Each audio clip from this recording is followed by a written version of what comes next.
நற்றுணையாவது நமச்சிவாயவே. பெரிய புராணத்துல நாயன்மார்கள் வரலாறு பார்த்துட்டு இருக்கோம். அந்த வரிசையில அடுத்து நம்ம பார்க்க போறது கரைக்கண்டன் கடலடியே காப்பு கொண்டிருந்த கணம்புள்ள நம்பிக்கும் காரிக்கும் அடியேன் அப்படின்ற வரியில வர காரி நாயனார். போன வீடியோல நம்ம கணம்புள்ள நாயனாரை பத்தி பார்த்தோம்.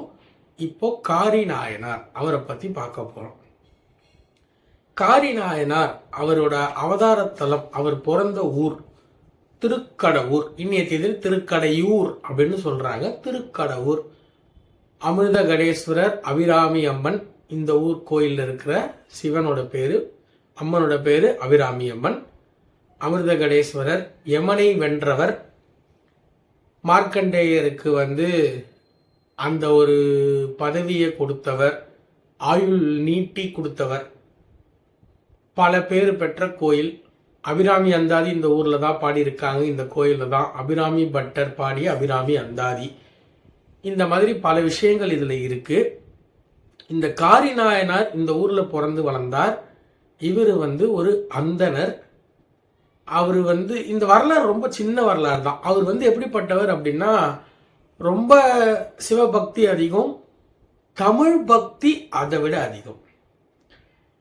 இவர் எப்படின்னா, நிறைய தமிழ் புலமை பெற்றவர். அதாவது தமிழ்ல பாட்டு எழுதக்கூடியவர், சந்தங்கள் கரெக்டா போட்டு அதோட கரெக்டான வார்த்தையை அமைச்சு கரெக்டான விதத்துல பாட்டு பாடக்கூடியவர், எழுதக்கூடியவர்.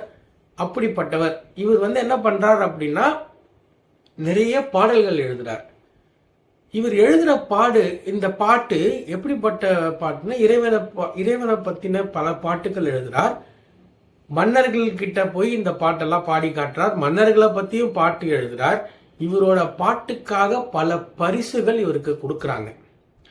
அப்படி பரிசுகள் கிடைக்கிறப்போ அந்த பரிசுலாம் எடுத்துட்டு இவர் தாம் மட்டும் வச்சுக்கல. இவர் என்ன பண்றார் அப்படின்னா, முதல் வேலையா அந்த பரிசு வச்சு என்ன பண்றாருன்னா, நிறைய பொருள் கிடைக்கும், பொன் கிடைக்கும். அதெல்லாம் வச்சு என்ன பண்றாருன்னா, சிவனடியார்களுக்கு சேவை செய்யணும் அப்படின்னு சிவனடியார்களுக்கு சேவை செஞ்சிடறார்.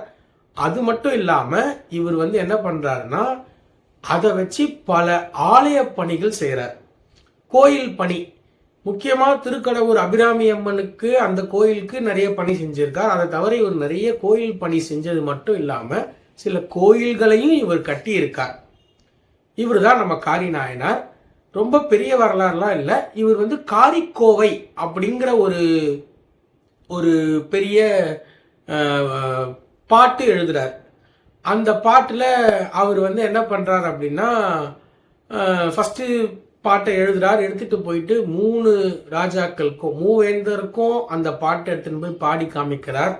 அவங்க எல்லாருமே ஏகப்பட்ட பொன் பொருள் கொடுக்கறாங்க. அந்த செல்வத்தை வச்சு இவர் என்ன பண்றாருன்னா, மறுபடியும் ஆலய பணி செய்யறார். இந்த மாதிரி கண்டினியூஸா ஆலய பணி செஞ்சிட்டே வரார். இப்படிப்பட்ட ஒருத்தர் பின்னால தான் இறைவனோட அருள் பெற்று ஆசி பெற்று இவர் சிவபதம் அடையிறார்.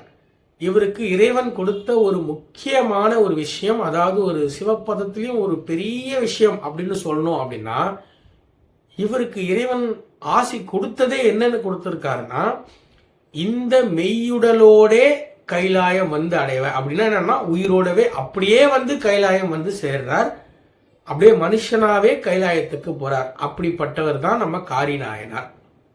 இன்னொரு நாயன்மாரை பத்தி இன்னொரு வீடியோல பார்க்கலாம்.